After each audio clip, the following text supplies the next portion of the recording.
Bueno, realmente, fala picón, efectivamente é importante. no. Eso quería decir que, bueno, esta tarde, noite, está sendo de moitas emocións e ter aquí a SES con esa forza, esta muller así feita e dereita, facía moita falta na música galega. Un aplauso grande.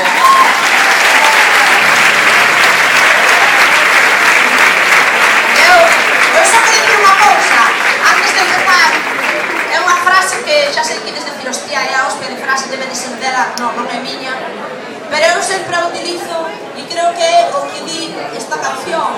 E eu dígovos que estamos moi fodidos, pero tíos e tías, a única loita que se perde é a que se abandona.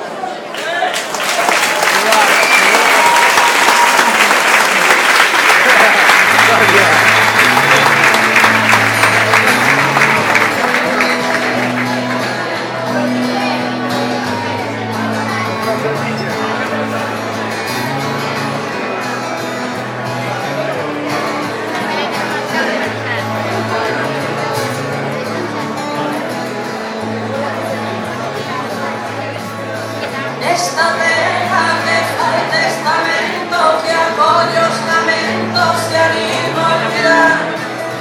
Infectada de sangue usureiro, caciques modernos, mecenas do mar. Vivo dentro dun monte de area, divino de brea que non limpa o mar. A esperanza de tomar a encontrar o momento.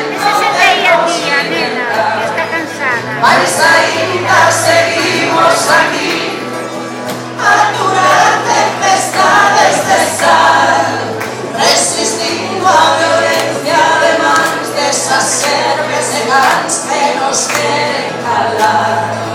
Compañeiras nos soños do Edén, unha illa no medio do mar, que ilumina o loito máis negro que esquece o desterro e o medo a loitar.